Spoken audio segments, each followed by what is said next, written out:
आप सभी को मेरा नमस्कार। मैं मधु शर्मा हमारे अपने चैनल पर आपका स्वागत करती हूँ।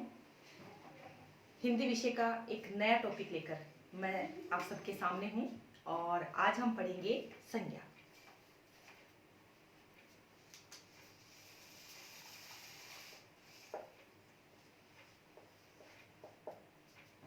देखिए दोस्तों, संज्ञा क्या है?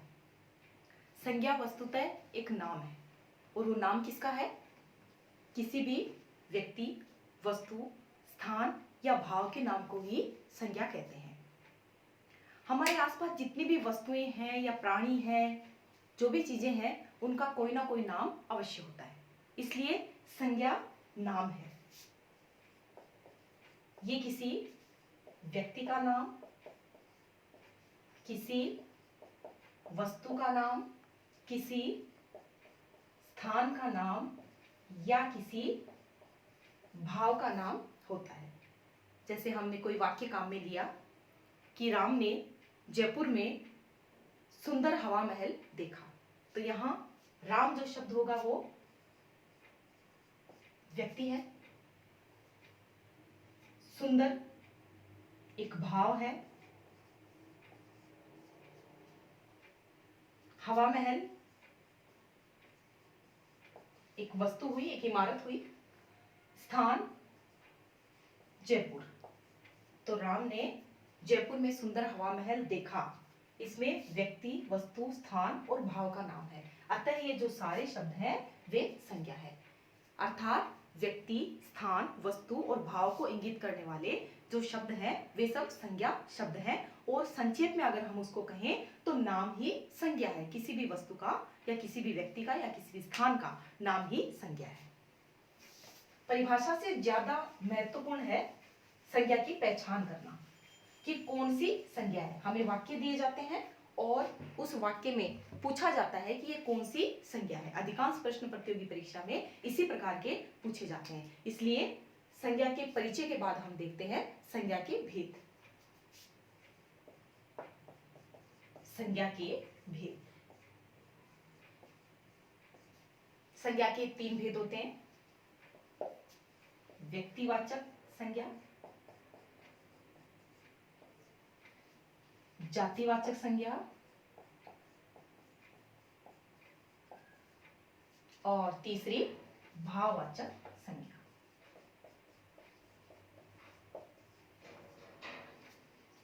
सबसे पहले हम इन 2 संज्ञाओं का अध्ययन करेंगे, व्यक्तिवाचक और जातिवाचक संज्ञा का। भाववाचक संज्ञा को हम बाद में पढ़ेंगे।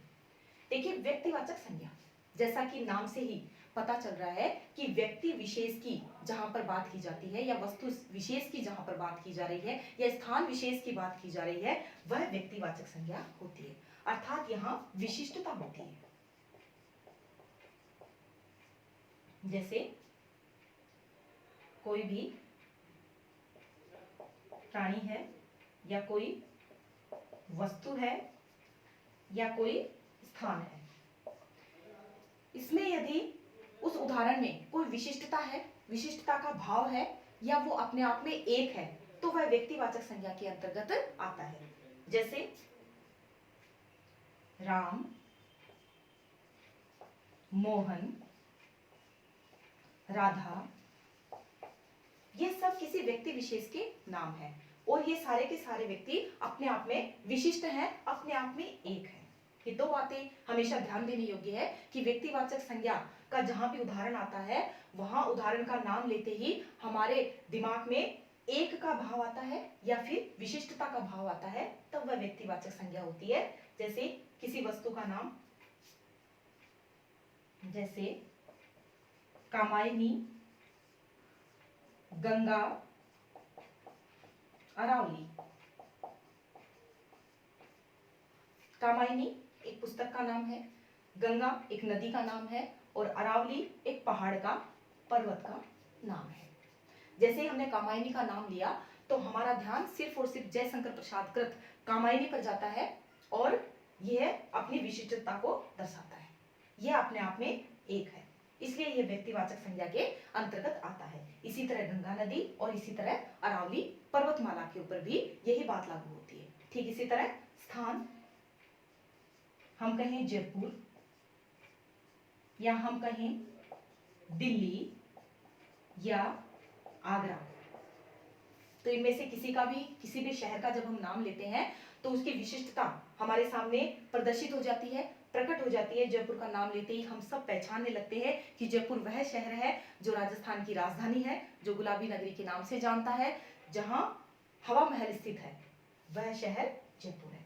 इसी तरह दिल्ली के बारे में बात करें और आगरा का नाम लेते भी हमारे सामने ताजमहल वाला शहर सामने आता है। तो ये सब अपने आप में एक हैं और विशिष्टता को दर्शाते हैं, इसलिए ये व्यक्तिवाचक संज्ञा के अंतर्गत आते हैं। इसी तरह अगर हम बात करें जातिवाचक संज्ञा की, इन दोनों को हमने साथ में इसीलिए लिया है कि इनके उदाहरणों से इन दोनों में अंतर बहुत सही तरीके से हम अंतर करना सीख जाते हैं। जातिवाचक में प्राणी की बात करें, हमने कहा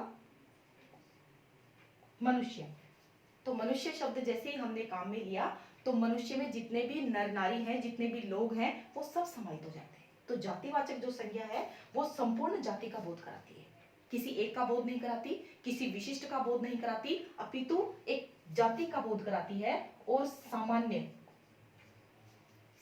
का बोध कराती है। यहाँ वो संपूर्ण जाति के जो गुण विशेष हैं या अवगुण विशेष हैं, उन सभी का प्रतिनिधित्व यहाँ पर करता है। तो मनुष्य शब्द जैसे ही हमने काम में लिया तो जितने भी नर नारी हैं, लोग हैं, वो सारे के सारे इसमें समाहित होते हैं। लेकिन जब हम राम, मोहन, राधा इस तरह बात करते हैं तो विशिष्ट व्यक्ति होते हैं, तब वो व्यक्तिवाचक में आते हैं, अन्यथा वो जातिवाचक संज्ञा के अंतर्गत आते हैं। इसी तरह वस्तु, जब हमने कहा कामायनी, तो यह एक किताब है इसलिए व्यक्तिवाचक में आएगी। और अगर हम कह देते हैं पुस्तक, तो पुस्तक शब्द लेते ही कई चीजें हमारे दिमाग में आ सकती हैं। रामायण आ सकती है, महाभारत आ सकती है, गीता आ सकती है, हमारे कोर्स की कोई भी जो पुस्तक है वो आ सकती है, कामायनी भी आ सकती है। परंतु वहां एक विस्तृतता होगी, वहां पर एक सामान्यता का भाव होगा। पुस्तक कोई भी सामान्य पुस्तक हो सकती है, जबकि कामायनी एक विशिष्ट पुस्तक है, रामायण एक विशिष्ट पुस्तक है, महाभारत एक विशिष्ट पुस्तक है। तो इस तरह पुस्तक विशेष का जहां नाम आ गया वह व्यक्तिवाचक संज्ञा होगी, और एक जो सामान्य संज्ञा आ गई, सामान्यता का भाव जहां आ गया वहां पुस्तक आ गई। इसी प्रकार जब हमने नाम लिया नदी, तो नदी शब्द काम में लेते ही नदी जो है अपनी संपूर्ण जाति का बोध करा रही है। देश विदेश में जितनी भी नदियां हैं उन सभी का बोध इस शब्द में हो रहा है। यही पर्वत का नाम लेते हुए समस्त पर्वत श्रृंखलाएं हमारे जहन के अंदर आती हैं, लेकिन जैसे ही हम अरावली का नाम लेते हैं तो राजस्थान विशेष में जो पर्वत श्रृंखला है वह इंगित करती है। तो जहां भी एक का भाव है, जहां विशिष्टता का भाव है, वह व्यक्तिवाचक संज्ञा है, तथा जहां अनेक का भाव है, तथा जहां सामान्य गुणों का प्रतिनिधित्व होता है, जहां संपूर्ण जाति समाहित होती है, जहां संपूर्ण जाति का बोध होता है, वह जातिवाचक संज्ञा होती है।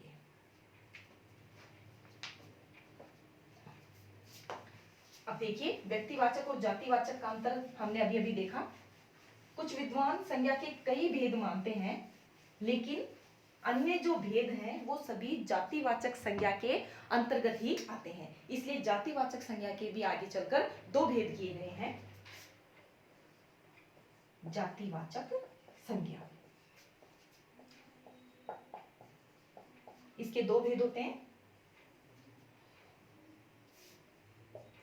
द्रव्यवाचक और समूहवाचक। इसे समुदायवाचक भी कहा जाता है। सबसे पहले द्रव्यवाचक की बात करें हम। द्रव्य मतलब पदार्थ। जितने भी पदार्थ हैं संसार में, जिनसे भी किसी का निर्माण किया जा सकता है और जिनका नापतोल किया जा सकता है, जिनको नापा जा सकता है, मापा जा सकता है या तोला जा सकता है, वो समस्त वस्तुएं पदार्थ हैं। तो इसके अंतर्गत, पदार्थ के अंतर्गत जितने भी उदाहरण हैं वे सभी जातिवाचक के एक अन्य भेद द्रव्यवाचक के अंतर्गत आते हैं। जैसे सोना, चांदी, तेल, घी, लोहा, पीतल, पेट्रोल, ये सारी की सारी चीजें जो है वो द्रव्यवाचक संज्ञा के अंतर्गत आती हैं। इनका माप तोल किया जा सकता है। इनकी खास बात है, खास पहचान है, कि द्रव्यवाचक संज्ञा में वे सारे उदाहरण आते हैं जो पदार्थ होते हैं और जिनका माप तोल किया जा सकता है, वे द्रव्यवाचक संज्ञा के उदाहरण हैं। इसी तरह यहाँ समूहवाचक, समूह अपने नाम में ही काफी कुछ कह रहा है कि जहां समूह का भाव है, जहां समुदाय का भाव है, जहां बहुत सी चीजों के मिलने का भाव है, जहां अनेक का भाव है। तो अनेक का भाव तो जातिवाचक का मूल है ही। यहां समूहवाचक में समूह का बोध या समुदाय का बोध हो रहा है, जैसे कक्षा। जब हम छात्र कहते हैं तो वो जातिवाचक में आता है, लेकिन जब बहुत से छात्र एकत्रित होकर एक जगह बैठते हैं, एक स्थान विशेष में बैठते हैं, तब उसे हम कक्षा कहते हैं। तो कक्षा समूह का बोध कराती है। सेना, पुलिस, सेना, पुलिस, ये सब समूह का बोध है। बहुत बड़ी सेना है हमारी, बहुत से सैनिक हैं उसके अंदर, बहुत से पदाधिकारी हैं, उन सबको सम्मिलित रूप से हम सेना कहते हैं। किसी एक सिपाही विशेष को हम सेना नहीं कह सकते हैं, ऐसे ही किसी एक सिपाही विशेष को हम पुलिस नहीं कह सकते हैं। झुंड, गुच्छा, जुलूस,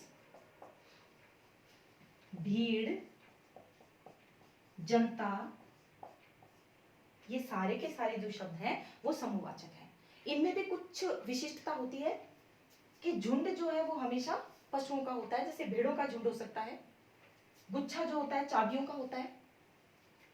जुलूस जो है वो व्यक्तियों का होता है, व्यक्तियों द्वारा निकाला जाता है।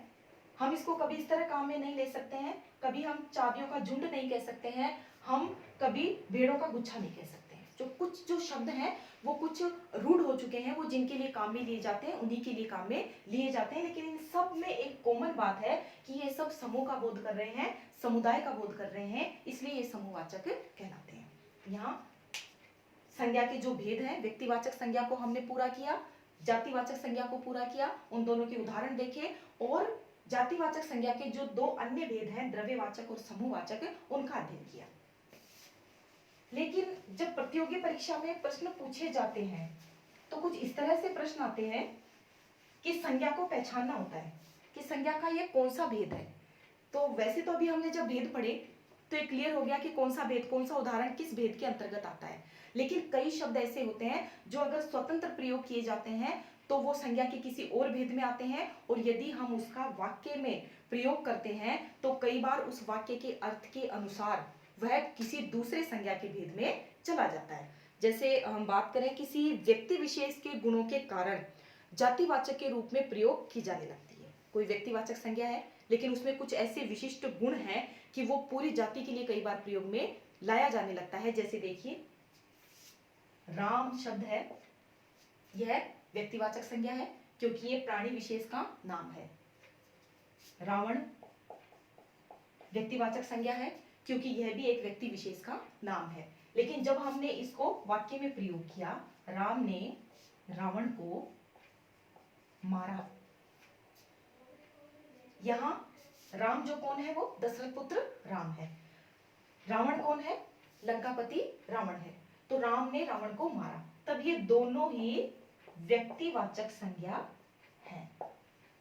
परंतु अगर हम इन दोनों ही शब्दों को, राम और रावण को, किसी वाक्य में इस तरह प्रयुक्त करें कि हर घर में है रावण बैठा, इतने राम मैं कहां से लाऊं, तब यहाँ जो रावण है वो किसी व्यक्ति का प्रतीक नहीं है, बल्कि अब वो अपनी पूरी जाति का प्रतिनिधित्व कर रहा है। और कौन सी जाति? जो दुर्गुणों से युक्त है, जो बुराई का प्रतीक है। और इसी तरह इतने राम मैं कहां से लाऊं, तो राम यहाँ दशरथ पुत्र राम की बात नहीं की जा रही, बल्कि राम एक अच्छाई के प्रतीक के रूप में, और जो राम के समस्त गुणों को अपने में समाहित किए हुए है, उन व्यक्तियों के प्रतीक के रूप में काम आ रहा है। तो अब ये व्यक्ति विशेष न होकर संपूर्ण जाति का बोध करा रहा है, तो ये जातिवाचक संज्ञा हो जाती है। इसलिए हमें ध्यान देने की बहुत आवश्यकता है कि वाक्य में उस पर्टिकुलर शब्द का प्रयोग किस तरह हो रहा है। इसके और भी बहुत से उदाहरण हैं। जैसे हम कहते हैं कि हरिश्चंद्र, राजा हरिश्चंद्र, तो राजा हरिश्चंद्र अकेला जब बोला जाता है उदाहरण, तो वो व्यक्तिवाचक संज्ञा है। परंतु जब ये कह दिया जाए कि आज भी भारत देश में हरिश्चंद्र हैं, बहुत से हरिश्चंद्र हैं, आज भी हमारे देश में सीता है, हमारे देश में सावित्री है, तो जो सीता है, सावित्री है, हरिश्चंद्र है, ये शब्द व्यक्तिवाचक होकर भी अपने संपूर्ण जाति का बोध करा रहे हैं।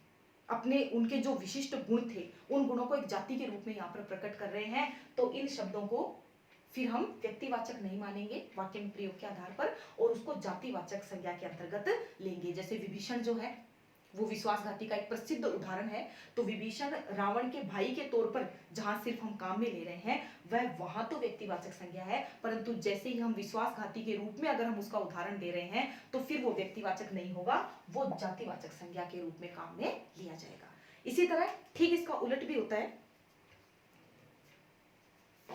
जैसे ये व्यक्तिवाचक संज्ञाएं थी और जातिवाचक संज्ञा के रूप में काम में ली जा रही हैं, ठीक वैसे ही कुछ जातिवाचक संज्ञाएं होती हैं लेकिन वो व्यक्तिवाचक संज्ञा के रूप में रूढ़ हो जाती हैं। कुछ एक नाम ऐसे होते हैं जो इतने प्रचलन में लिए जाते हैं कि वो इतने प्रचलित हो जाते हैं कि बाद में वो किसी व्यक्ति विशेष के लिए ही रूढ़ हो जाते हैं। वो वाक्य के अंदर जब उनका प्रयोग होता है तो देखा जाता है कि पहले वो वास्तव में अपनी जाति का बोध करा रहे हैं या किसी रूढ़ हो चुके व्यक्ति विशेष के बारे में बात कर रहे हैं, ये अंतर हमें देखना होता है। जैसे नेता, नेता शब्द है, जितने भी नेता हैं, हम कहते हैं कि चुनाव का दौर है और नेता प्रचार में लगे हुए हैं, तो वो सारे के सारे नेता हमारे दिमाग में आते हैं जो हमारे एरिया में है या हमारे देश में है।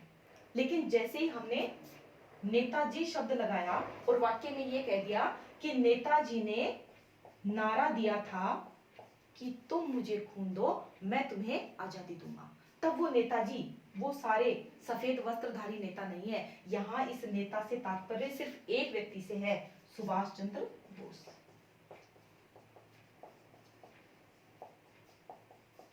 तो अब जो नेता शब्द अब तक जातिवाचक था, अब वो सुभाष चंद्र का नाम आते ही व्यक्तिवाचक हो जाता है। तो वाक्य में ध्यान देने की बात है कि वाक्य में उस शब्द का प्रयोग किस तरह हो रहा है। ऐसे और भी बहुत से उदाहरण है हमारे पास, रूढ़ हो चुके हैं ये प्रयोग की वजह से। पहले इनको नाम किसी ने दिया होगा, नेताजी किसी एक ने, लेकिन ये बाद में इतना प्रचलित हुआ कि ये रूढ़ हो गया, नेताजी सुभाष चंद्र बोस के लिए कहा जाता है। ठीक इसी तरह पंडित, गांधी,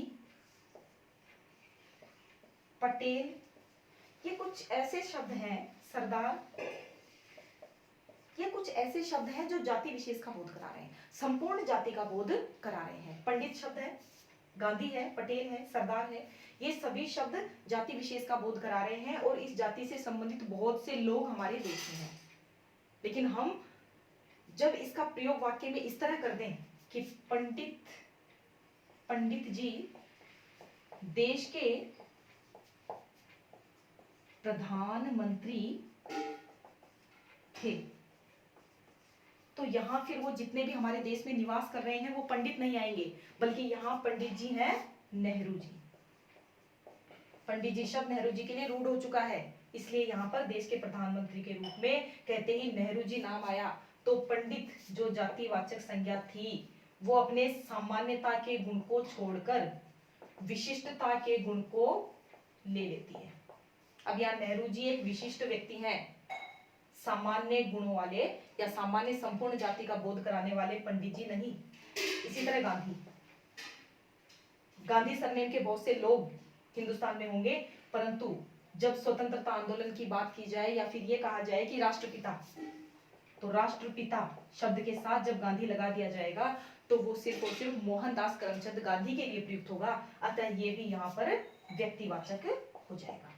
ठीक इसी तरह पटेल और सरदार, सरदार भी एक जाति है, पटेल भी है, परंतु जैसे ही इसके साथ लौह पुरुष जुड़ गया वाक्य में, वैसे ही हमें पता चल जाता है कि यहाँ बात की जा रही है सरदार वल्लभ भाई पटेल की। तो ये सारे के सारे वो उदाहरण हैं जो जातिवाचक संज्ञा के अंतर्गत आते हैं जब ये अलग से होते हैं, लेकिन जैसे ही इनको इस तरह वाक्य में प्रयुक्त किया जाता है कि ये शब्द अपनी सामान्यता को छोड़कर एक विशिष्टता का रूप धारण कर लेते हैं और एक व्यक्ति विशेष की ओर इंगित करने लगते हैं, तब वो जातिवाचक से व्यक्तिवाचक संज्ञा के अंतर्गत आ जाते हैं।